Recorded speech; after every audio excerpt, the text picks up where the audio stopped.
Can I just say one thing firstly? I love the name Eat Sleep Boxing Repeat. Welcome back to ESBR Boxing in partnership with sharpbetting.co.uk. This is a reaction video to the news that Shabaz Masoud will fight Peter Mcgrail in Birmingham in June. Danny, good to be joined by you as always. Love a domestic grudge match, don't we, in this sport? Probably don't get enough of them nowadays. But this is a big one with a lot on the line. Yeah, please give us your initial reaction to this fight being made official. Fantastic fight, as you say.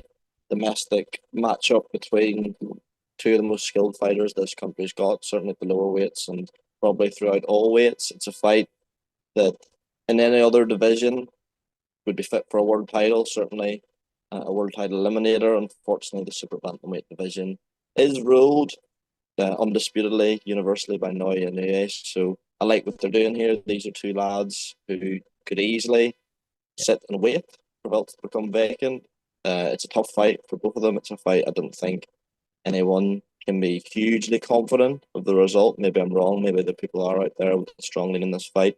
But I'm really looking forward to it. I think these are two of the best fighters we've got in terms of pure boxing ability. Yeah, like I'll echo what you said. I think that another time these fights could wait around just in the hope that Inoue moves up.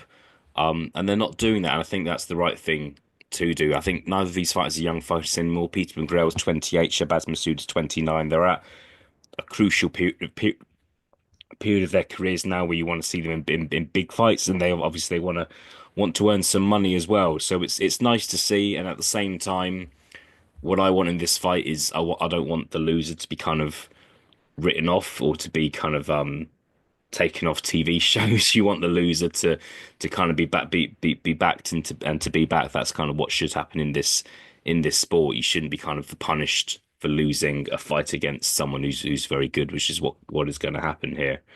Um, who would you? I'm not asking for a prediction. I'm not going to ask you for a prediction, Danny, because it's an instant reaction video and there's a few things to digest and there's plenty of time for breakdowns and things like that. But who do you think is the favourite here? Shabaz Masoud had that fantastic victory over Liam Davis last time out. Peter Mcgrail was supposed to fight Dennis McCann. We all know what happens. He actually had a close fight against Reese Edwards instead, who was on, I think, 4 or 5 days' notice. Would you have Shabaz Masoud as the favourite here? Glad you're not asking me for a prediction, first of all, because I don't know if I've got one. I think, and obviously as we're recording, there's no odds available. Make Shabaz Masoud slight favourite. I think the win over Liam Davis is the best piece of form on either of their resumes by a decent margin. Although obviously Mcgrail's got good wins at very much domestic level. I think the win over Liam Davis was beyond that. Obviously Liam Davis, a European champion as well.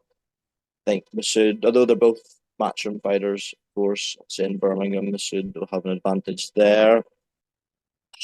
But it is a really close fight. I think, maybe I could be wrong and Shabazz will open up 1-6 or something. I very much doubt that'll be the case. I think this will be a very close fight. I think stylistically it's a hard fight to, when you think of the way both fighters fight, it's hard to say who it's a better stylistic matchup for. But really, really close. Yeah, though it's a tough one. It's a 50. Look, it's a 50-50 fight. Maybe there's not a favorite, to be honest. Like I wouldn't be surprised me if the bookies wouldn't be able to split them. But we'll see. I want to ask you, Danny, can you see both fighters winning world titles in the future? I feel like there's maybe a gap in talent with fighters in the UK at the moment where we don't have a lot of world champions, and you're not sure how many future world champions we've got really. Can both of these guys go on and achieve that in your opinion? Yeah, they're both talented enough easily to become world champions. That's no question.